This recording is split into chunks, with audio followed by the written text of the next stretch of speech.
UPSC civil services exam సంబంధించి CSBIS academy ఒక కొత్త బ్యాచ్ స్టార్ట్ చేస్తుంది. ఈ బ్యాచ్ 1 year ఉంటుంది. ఇది both online and offline.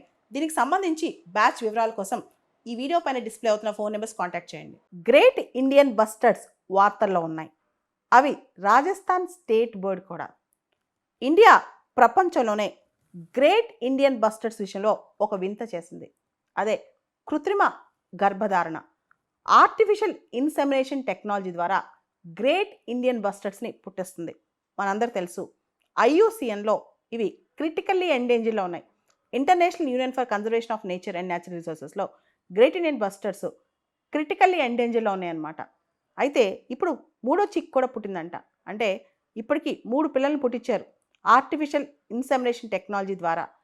Actually dessert national park, రాజస్థాన్లోని జైసల్మేర్లో డెజర్ట్ నేషనల్ పార్క్లో ఈ ఎక్స్పెరిమెంట్ చేశారంట. ఇది సక్సెస్ అయింది.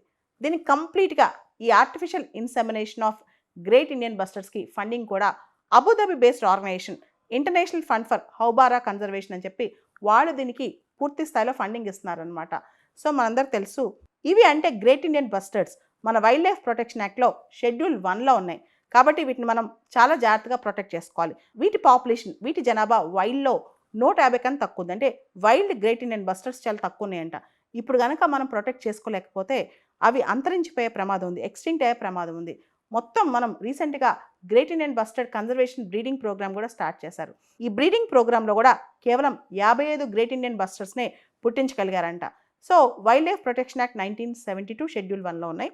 ఐయుసిఎన్ రెడ్ లిస్ట్లో క్రిటికల్లీ ఎండేంజర్డ్ స్పీషీస్ అనమాట. రాజస్థాన్ స్టేట్ బర్డ్ కూడా గ్రేట్ ఇండియన్ బస్టర్డ్స్. ప్రత్యేకంగా ministry of environment, forest, climate change వాళ్ళు వీటి రికవరీ ప్రోగ్రామ్ కూడా స్టార్ట్ చేస్తుందన్నమాట. గ్రేట్ ఇండియన్ బస్టర్డ్ అనేది చాలా లార్జ్ బర్డ్. దీనికి హారిజాంటల్ బాడీ ఉంటుంది, లాంగ్ బేర్ లెగ్స్ ఉంటాయి. హెవియెస్ట్ ఫ్లయింగ్ బర్డ్స్ అని కూడా అనొచ్చు. ఎగిరే పక్షులు, చాలా బరువైన పక్షులు అనమాట. జనరల్గా డ్రై గ్రాస్ ల్యాండ్స్, ష్రబ్ ల్యాండ్స్లో ఎక్కువ ఉంటాయి అనమాట. వీటి జనాభా రోజు రోజుకి తగ్గుతుంది.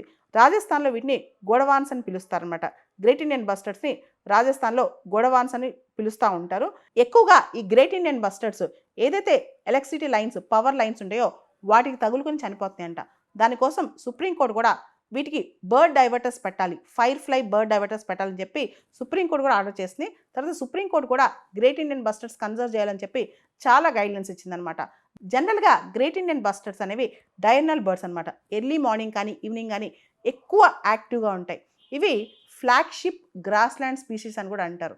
సో ఇప్పుడు గ్రేట్ ఇండియన్ బస్టర్డ్స్ కన్జర్వ్ చేయడం అనేది ప్రత్యేకమైన ప్రోగ్రాంలో లాంచ్ చేసింది ప్రభుత్వం. అందుకనే ఆర్టిఫిషియల్ ఇన్సెమినేషన్ టెక్నాలజీ ద్వారా, ప్రత్యేకంగా కృత్రిమ గర్భధారణ అంటే ఆర్టిఫిషియల్ ఇన్సెమినేషన్ టెక్నాలజీ ద్వారా వీటిని ఇప్పుడు పుట్టిస్తున్నారనమాట గ్రేట్ ఇండియన్ బస్టర్డ్స్ని. గ్రేట్ ఇండియన్ బస్టర్డ్స్కి బ్లాక్ క్రౌన్ ఉంటుంది అనమాట. తర్వాత మేల్స్, ఫీమేల్స్ కూడా సేమ్ హైట్, సేమ్ వెయిట్, ఎక్కువగా ఆల్మోస్ట్ హైట్, వెయిట్ ఒకటే ఉంటాయి అనమాట. జనరల్గా ఫీమేల్ బర్డ్సే పిల్లల్ని టేక్ కేర్ చేస్తాయంట. Males play no role in incubation or care of the young అంట. జనరల్గా male great Indian bustards young నర్చరింగ్లో కానీ ఇన్క్యుబేషన్లో కానీ ఎటువంటి పాత్ర పోషించవు. గ్రేట్ ఇండియన్ బస్టర్డ్స్ ప్రధానంగా 95% రాజస్థాన్లో ఉంటాయి. ముఖ్యంగా డెజర్ట్ నేషనల్ పార్క్ అక్కడ చాలా ఫేమస్ అనమాట. మనకు తెలుసు రాజస్థాన్లోని డెజర్ట్ నేషనల్ పార్క్ అనేది జైసల్మేర్ మరియు బార్మేర్ జిల్లాలో ఉంటుంది. అండ్ ప్రత్యేకంగా ఈ డెజర్ట్ నేషనల్ పార్క్ అనేది యునెస్కో వరల్డ్ హెరిటేజ్ సైట్ కూడా.